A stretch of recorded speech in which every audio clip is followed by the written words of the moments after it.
Bagaimana, Lenggana? Apakah kamu? Lenggana tidur di rumah. Ia bermimpi didatangi seorang kakek dukuh yang tua, wajahnya menyerah. Tersebutlah sebuah desa yang indah, sejuk dan subur yang ada di daerah pegunungan. Tanahnya luar biasa suburnya dan pemandangannya begitu indah. Di sini kalau bertani tentu sangat luar biasa hasilnya karena melihat subur. Binatang bercengkrama satu sama lain. Burung-burung berterbangan dengan indahnya di udara. Satu persatu ia terbang. Disinilah hidup seorang anak laki-laki yang tidak memiliki ayah dan ibu, atau yatim piatu.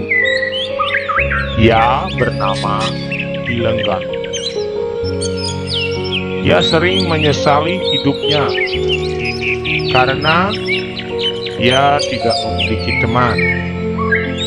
Teman-temannya yang seusia semua menjauh darinya karena kemiskinannya. Mungkin malu memiliki teman seperti dirinya.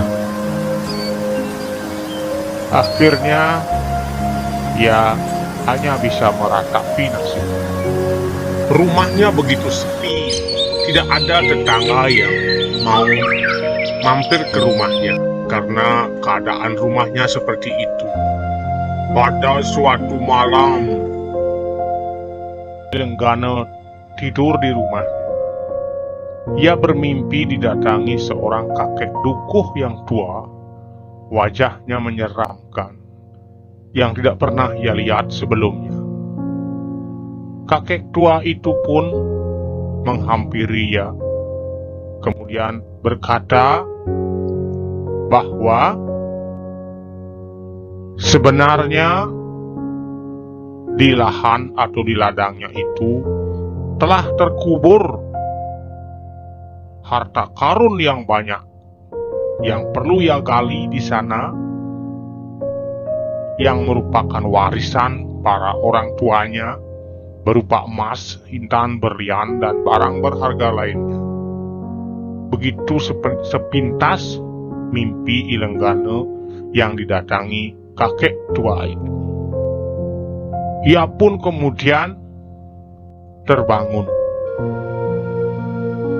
Sepertinya antara kenyataan dan mimpi.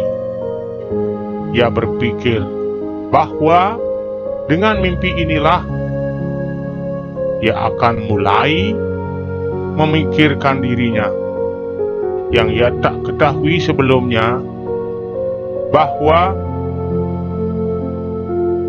di tanah tegalannya ternyata tersimpan benda-benda emas dan lain sebagainya yang merupakan harta karun. Tak lama kemudian, kakek itu pun menghilang entah kemana dari rumahnya. Nampak sekali memang rumput dan ilalang sangat tumbuh tinggi-tinggi yang ada di sekitar rumah Ilenggana. Sesuai dengan mimpinya, Lenggana pun terus mengambil cangkul dan menggali di setiap sudut yang ia curigai sebagai tempat harta karun seperti apa yang diceritakan dalam mimpi oleh kakek dukuh tua yang wajahnya serem itu. Ia telah berkeliling ke sana kemari untuk mencoba untuk mencangkulnya, namun belum ia dapat menemukan apa-apa. Seperti ia berpikir dan agak sedikit lelah apa benar apa tidak. Semangatnya pun tak pudar. Walaupun tenaganya sudah kelelahan, ia juga menyuruh orang lain minta tolong pada tetangganya untuk menggalinya. Menggali pun dilanjutkan. Hampir semua tanahnya sekarang sudah gemur. Dicari ke sana kemari untuk menemukan yang namanya harta karun yang dimaksud.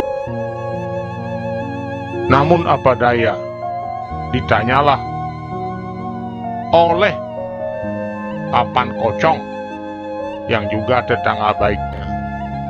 Bagaimana, Lenggana? Apakah kamu sudah menemukan yang namanya harta karun itu? Itu semua adalah bunga mimpi saja. Sudah dari berapa hari dirimu mencari harta karun itu, Lenggana? Lenggana pun hanya bisa mengelus-elus kepalanya sambil memejamkan matanya, merasakan pekerjaannya seperti sia-sia. Akhirnya atas Dan saran, motivasi Nanang Kocong, maka ia melanjutkan lagi menggali. Melanjutkan yang belum digali kemarin, sekaranglah gilirannya terus digali, sampai rata semuanya. Tetapi tidak juga berhasil. Nanang Kocong kembali menemui Ilengganu. Menggali pun dilanjutkan. Coba saja tanami cabai dan terung, katanya. Ia disarankan untuk menanam tanaman saja. Karena tanahnya sudah semua gemur, satu pun tidak ada yang ditemukan benda-benda yang dimaksud seperti harta karun. Lenggana mau menanamkan kemudian tanah-tanah yang sudah gemur itu dengan bibit cabai, dengan bibit terung. Karena tanah yang sudah dibongkar semuanya sudah siap untuk ditanami. Ia mencoba merubah hidupnya.